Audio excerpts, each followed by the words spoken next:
ராஜபக்ஷவிடம் இந்திய பிரதமர் மன்னிப்பு கேட்டமைக்கு வெட்கப்படுவதாக கூறுகிறார் கவிதா ஸ்ரீவத்சவா.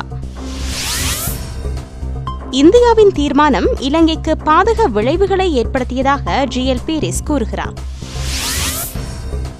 வெளிநாட்டு சக்திகளின் ஒத்துழைப்பின்றி பயங்கரவாதம் தலைதூக்க வாய்ப்பு இல்லை என்கிறது அரசாங்கம்.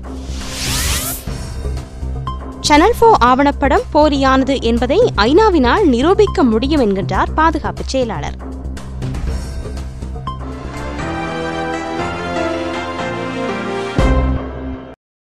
இனி விரிவான செய்திகள்.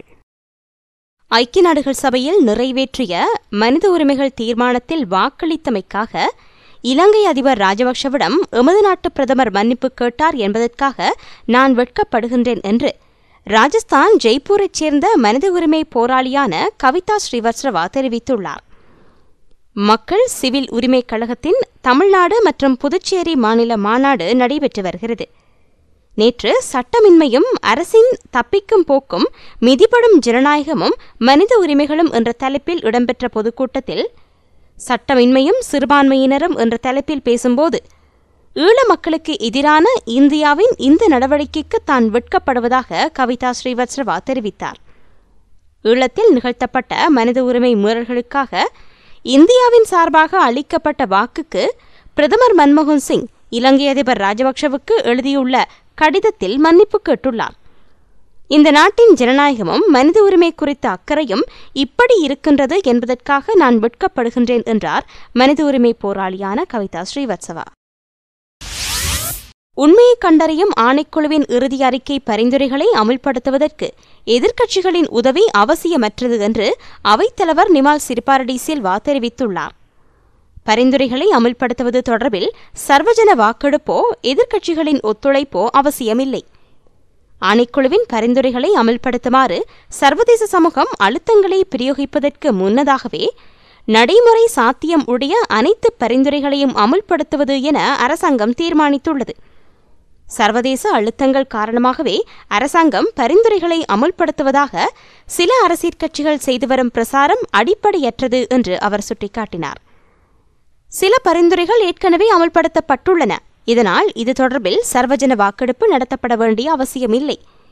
ஐக்கிய நாடுகள் மனித உரிமை பேரவையினால் நிறைவேற்றப்பட்ட தீர்மானத்தின் சகல விடயங்களையும் அரசாங்கம் அமுல்படுத்தாது. ஏற்றுக்கொள்ளக்கூடியதும் நடைமுறை சாத்தியப்பாடுடையதுமான பரிந்துரைகள் மட்டுமே அமுல்படுத்தப்படும். இந்தியாவுக்கோ வேறு எந்த நாட்டுக்கோ பதிலளிக்க வேண்டிய அவசியம் அரசாங்கத்துக்கு கிடையாது என்று நிமால் சிரிபாரடி சில்வா தெரிவித்தார். பிரித்தானியாவின் சேனல் 4 ஊடகத்தினால் வெளியிடப்பட்ட ஆவணப்படம் போலியானது என்பதை ஐக்கிய நாடுகள் அமைப்பினால் நிரூபிக்க முடியும் என்று பாதுகாப்பு செயலாளர் கோத்தாபய ராஜபக்ஷ தெரிவித்துள்ளார். அவர் மேலும் கூறுகையில், ஐக்கிய நாடுகள் அமைப்பும் சர்வதேச தன்னார்வ தொண்டு நிறுவனங்களும் இறுதிக்கட்ட யுத்தம் தொடர்பான உண்மை நிலைமைகளை வெளிப்படுத்த வேண்டும். குறிப்பாக இறுதிக்கட்ட யுத்தத்தின் போது தமிழீழ விடுதலை புலிகள் பொதுமக்களை எவ்வாறு மனித கேடயமாக பயன்படுத்திக் கொண்டார்கள் என்பது தொண்டு நிறுவனங்களுக்கு நன்கு தெரியும். விடுதலை புலிகளின் கட்டுப்பாட்டில் சிக்கியிருந்த தமது நிறுவன பணியாளர்களை மீட்கும் நோக்கில் ஐநா புலிகளுடன் இரகசிய பேச்சுவார்த்தை நடத்தியது. ஐக்கிய நாடுகள் அமைப்பு சர்வதேச ரீதியாக அழுத்தங்களை பிரயோகித்திருந்தால் புலிகள் மக்களை மனித கேடயமாக பயன்படுத்தியிருக்க மாட்டார்கள். துரதிர்ஷ்டவசமாக இன்று முதலை கண்ணீர் வடிக்கும் பலர் இறுதிக்கட்ட யுத்தத்தின் போது தமிழ் மக்களை பாதுகாக்க நடவடிக்கை எடுக்கவில்லை என்று அவர் குற்றம் சுமத்தினார். ஐக்கிய நாடுகள் அமைப்பு பணியாளர்கள் கடத்தப்பட்ட விடயம் தொடர்பில் மனித உரிமை அமைப்புகளோ சர்வதேச ஊடகங்களோ ஒவ்வித கருத்தையும் வெளியிடவில்லை. யுத்தத்தின் போது ஐநாவின் நடவடிக்கைகள் தொடர்பிலும் விசாரணை நடத்தப்பட வேண்டும். ஐநா காரியாலயம் சர்வதேச தன்னார்வ தொண்டு நிறுவனங்களில் கடமையாற்றிய 500க்கும் மேற்பட்ட பணியாளர்களும் அவர்களது குடும்ப உறுப்பினர்களும் யுத்த வலயத்திலிருந்து வெளியேறுவதை புலிகள் தடுத்து நிறுத்தினர். எனினும் இது தொடர்பில் ஐநாவோ வேறு அமைப்புகளோ குரல் கொடுக்கவில்லை. இறுதிக்கட்ட யுத்தத்தின் போது 40,000 பொதுமக்கள் கொல்லப்பட்டதாக சேனல் 4 பிரசாரம் செய்து வருகிறது. அப்படியாயின் அவ்வாறு உயிரிழந்தோரின் பெயர் விவரங்களை வெளியிடுமாறு அந்நிறுவனத்துக்கு சவால் விடுக்கின்றேன் என்றும் கோத்தாபய கூறினார். வெளிநாட்டு சக்திகளின் ஒத்துழைப்பு இன்றி பயங்கரவாதம் மீண்டும் தலைதூக்க வாய்ப்பு கிடையாது என்று அரசாங்கம் அறிவித்துள்ளது. சர்வதேச நாடுகளின் ஒத்துழைப்புடன் யுத்த வலயத்தில் பாதிக்கப்பட்ட மக்களுக்கு அரசாங்கம் பாரிய உதவிகளை வழங்கி வருவதாக அரசாங்கத்தின் சிரேஷ்ட பேச்சாளர் ஒருவர் குறிப்பிட்டுள்ளார். யுத்த வலய மக்களும் முன்னாள் போராளிகளும் அரசாங்கத்தின் அபிவிருத்தி திட்டங்கள் தொடர்பில் திருப்தியுடன் வாழ்ந்து வருகின்றனர். எனவே வடபகுதி மக்கள் ஆயுதம் ஏந்துவதற்கு சந்தர்ப்பம் கிடையாது.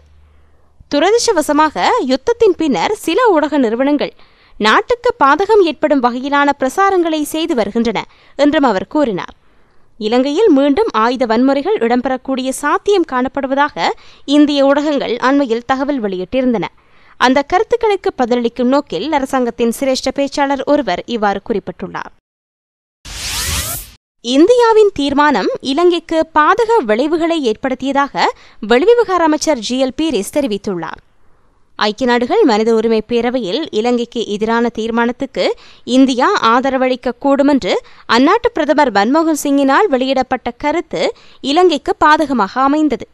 இந்தியாவின் இந்த அறிவிப்பு இலங்கைக்கு ஆதரவாக வாக்களிக்க தயாராக இருந்த பல நாடுகளின் தீர்மானத்தில் மாற்றத்தை ஏற்படுத்தியது. இலங்கைக்கு சார்பாக வாக்களிக்க தயாராக இருந்த பல நாடுகள் வாக்களிப்பில் கலந்து கொள்ளவில்லை.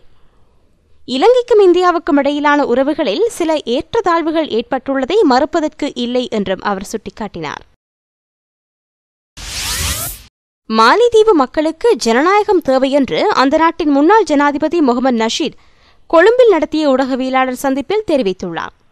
மாலைதீவு மக்களுக்கு ஜனநாயகத்தை பெற்றுக் கொடுக்க அயல் நாடுகளின் உதவி தேவை என்றும் மீண்டும் ஜனாதிபதி தேர்தலில் போட்டியிட்டு முன்னாள் ஜனாதிபதி அப்துல் கய்யூம் வழிநடத்தி வரும் சக்திகளை தோற்கடிக்கப் போவதாகவும் அவர் கூறினார்.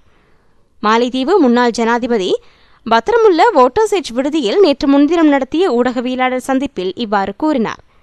இதில் மாலைதீவின் முன்னாள் அமைச்சர்கள் சிலரும் கலந்து கொண்டனர். பொதுமக்கள் தொடர்பு அமைச்சர் மேவின் சில்வாவின் கருத்து கண்டனத்துக்குரியது. இவ்வாறான கருத்துக்களை அனுமதிக்க முடியாது என்று வெளிவிவகார அமைச்சர் GL பீரிஸ் தெரிவித்துள்ளார். ஐக்கிய நாடுகள் மனித உரிமை பேரவை அமர்வுகளில் கலந்து கொண்ட மனித உரிமை செயற்பாட்டாளர்கள் ஊடகவியலாளர்களின் கை கால்களை உடைக்கப் போவதாக அமைச்சர் மேவின் அண்மையில் கருத்து வெளியிட்டிருந்தார். எந்த சந்தர்ப்பத்திலும் வன்முறைக்கு இடமளிக்க முடியாது என்று கூறிய அமைச்சர் பீரிஸ் சரியாக சிந்திக்கும் எவரும் இவ்வாறான கருத்துக்களை அனுமதிக்க மாட்டார்கள் என்றார். எவ்வாறாயினும் தனிப்பட்ட ஒரு நபரின் கருத்துக்களை அரசாங்கத்தின் உத்தியோகபூர்வ நிலைப்பாடாக சர்வதேச ஊடகங்கள் திரிவுபடுத்தக்கூடாது என்று கோரிய அவர் மனித உரிமை செயற்பாட்டாளர்கள் போலியான குற்றச்சாட்டுக்களை சுமத்தி வருவதாகவும் குறிப்பிட்டார். அமைச்சர் மேவின் சில்வாவின் கூற்று தொடர்பில் விசாரணை நடத்தப்படும் என்று காவல்துறையினர் அறிவித்துள்ளனர். சர்ச்சைக்குரிய அமைச்சர் மேவின் சில்வா அண்மையில் ஊடகவியலாளர்களின் கைகால்களை உடைக்கப் போவதாகவும் சிரேஷ்ட ஊடகவியலாளர் போத்தல ஜாயந்தவை நாட்டை விட்டு துரத்தி அடித்ததாகவும் தெரிவித்திருந்தார். இந்த கூற்று தொடர்பில் விரிவான விசாரணை நடத்தப்படும் என்று காவல்துறை ஊடக பேச்சாளர் அஜித் ரோஹன தெரிவித்துள்ளார். இவ்வாறான கூற்றை வெளியிடும் நபர் சித்த சுயாதீனத்துடன் இருக்கின்றாரா? யாரேனும் வற்புறுத்தி இவ்வாறு பேசுகின்றாரா? யாரையும் பாதுகாப்பதற்காக இவ்வாறு கூறுகின்றாரா அல்லது பிரபல்யம் அடைவதற்காக இவ்வாறு கூறுகின்றாரா என விசாரணை நடத்தப்படும். போத்தல ஜயந்தி மீது அத்துருகிரிய பிரதேசத்தில் தாக்குதல் நடத்தப்பட்டது. இது தொடர்பான தகவல்கள் திரட்டப்பட்டு வருகிறது. அமைச்சர் மேவின் சில்வாவின் கருத்துக்கள் தொடர்பில் முழுமையான விசாரணை நடத்தப்படும் என்று அவர் சுட்டிக்காட்டினார். ஐக்கிய நாடுகள் மனித உரிமை பேரவையில் இலங்கைக்கு எதிராக நிறைவேற்றப்பட்ட தீர்மானத்தை அமுல்படுத்துவதா இல்லையா என்பதை மக்களே நிர்ணயிக்க வேண்டுமென்று வீடமைப்பு அமைச்சர் விமல் வீரவங்ச தெரிவித்துள்ளார். கொழும்பில் நடைபெற்ற ஊடகவியலாளர் சந்திப்பில் கலந்து கொண்ட போதே அவர் இவ்வாறு கூறினார். அமெரிக்க ஆதரவு நாடுகளினால் இலங்கைக்கு எதிராக நிறைவேற்றப்பட்ட தீர்மானத்தை அமுல்படுத்துவதா இல்லையா என்பதை மக்களே முடிவு செய்ய வேண்டும். நாட்டுக்கு எதிராக செயற்பட்டு வரும் உள்நாட்டு வெளிநாட்டு சக்திகளை அடையாளம் காண வேண்டியது மிகவும் அவசியமானது. தீர்மானத்தை அமல்படுத்துவதா இல்லையா என்பதை நிர்ணயிப்பதற்கு பொதுஜன வாக்கெடுப்பு அல்லது இடைத்தேர்தல் நடத்தப்பட வேண்டும். தமிழீழ விடுதலை புலி சக்திகளை திருப்திப்படுத்தும் நோக்கில் அமெரிக்கா உள்ளிட்ட நாடுகள் ஐக்கிய நாடுகள் மனித உரிமை பேரவை அமர்வுகளில் தீர்மானம் நிறைவேற்றின. நாட்டு மக்கள் கிரமமான முறையில் உள்நாட்டு உற்பத்திகளை நுகர பழகிக் கொள்ள வேண்டும் என்று அவர் கூறினார். வீடமைப்பு அமைச்சர் விமல் வீரவங்சவின் கோரிக்கை முட்டாள்தனமானது என்று ஐக்கிய தேசிய கட்சியின் பாராளுமன்ற உறுப்பினர் தயாசிறி ஜெயசேகர தெரிவித்துள்ளார். ஐக்கிய நாடுகள் மனித உரிமை பேரவை அமர்வில் இலங்கை தொடர்பாக நிறைவேற்றப்பட்ட தீர்மானத்தை அமுல்படுத்துவதா இல்லையா என்பதை நிர்ணயிக்க வாக்கெடுப்பு நடத்தப்பட வேண்டும் என்று விமல் வீரவங்ச கோரிக்கை விடுத்துள்ளார். இந்த கோரிக்கை பிரச்சினைகளை மேலும் மோசமாக்குமே தவிர தீர்வாக அமையாது. இந்த அரசாங்கம் கடந்த காலங்களில் எவ்வாறு தேர்தல்களில் வெற்றியீட்டியது என்பது எமக்கு தெரியும். சட்டவிரோத நடவடிக்கைகளின் மூலமே தேர்தல்கள் வெற்றியீட்டப்பட்டன. சர்வதேச அரங்கில் இலங்கை அரசாங்கத்துக்கு எதிரான நிலைப்பாடு வலுப்பெற்று வருகிறது. நாடு மிக நெருக்கடியான நிலைமையை எதிர்நோக்கி வருகிறது. அரசாங்கத்தின் தொடர்ச்சியான தவறுகளினால் இந்த நாடு நெருக்கடிக்குள்ளாகியுள்ளது. சர்வதேச சமூகம் நாட்டுக்கு எதிராக செயற்படவில்லை, அரசாங்கத்தின் நடவடிக்கைகளையே எதிர்க்கிறது. காட்டுச் சட்டங்கள் சர்வதேச சமூகத்தை ஒருபோதும் அச்சுறுத்தப் போவது இல்லை என்றும் தயாசிரி ஜெயசேகர குறிப்பிட்டார். இத்துடன் செய்திகள் நிறைவடைந்தன. விரிவான செய்திகளுக்கு globaltamilnews.net எனும் இணையத்தை பார்வையிடவும். வணக்கம்.